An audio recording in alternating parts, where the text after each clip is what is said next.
پاکستان کا اگلا army chief کون ہوگا؟ سال 2022 کے آخر تک وزیر اعظم کو نومبر میں کچھ اہم فیصلے کرنے ہوں گے۔ نئے چیف آف آرمی سٹاف اور chairman joint chief of staff committee کا انتخاب وزیر اعظم کے لیے اہم فیصلہ ہوگا۔ پاک chief of army general Qamar Javed Bajwa کے بعد سال 2022 کے آخر میں نئے چیف آف آرمی سٹاف اور chairman joint chief of staff committee کا انتخاب پاک فوج کے درجہ ذیل سینئر ترین لیفٹیننٹ جنرلز میں سے کیا جائے گا۔ نومبر میں جنرل باجوہ اور CJCSC جنرل ندیم کی ریٹائرمنٹ کے بعد سینئر ترین فوجی افسر corps commander Rawalpindi lieutenant general Sahir Shamshad Mirza ہوں گے۔ General chairman joint chief of staff committee اور آرمی چیف دونوں عہدوں کے لیے دوڑ میں شامل ہوں گے۔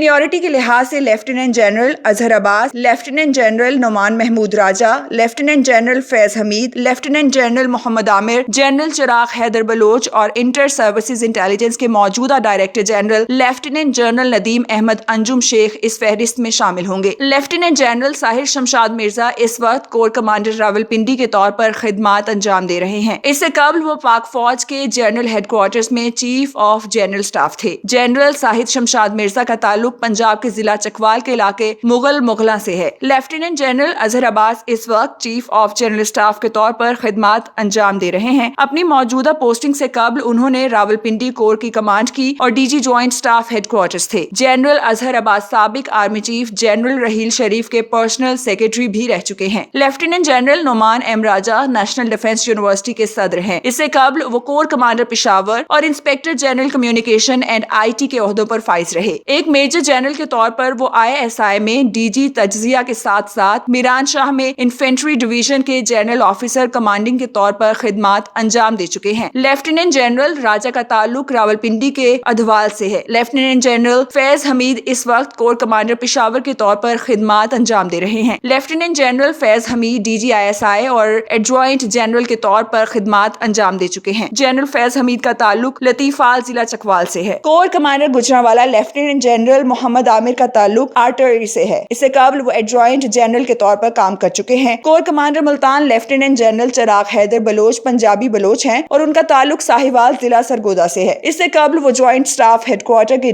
DG ملٹری ٹریننگ اور GOC انفینٹری ڈویژن جہلم کے طور پر خدمات انجام دے چکے ہیں۔ حاضر service DG ISI lieutenant general Nadeem Ahmed Anjum Sheikh اس سے قبل corps commander Karachi, commandant command and staff college Quetta, inspector general frontier corps Balochistan اور بریگیڈیئر کمانڈر وزیرستان اور کرم ایجنسی رہ چکے ہیں۔ آپ کے خیال میں پاکستان کا اگلا آرمی چیف کون ہوگا؟ کمنٹ سیکشن میں اپنی رائے سے ہمیں آگاہ ضرور کیجیے گا۔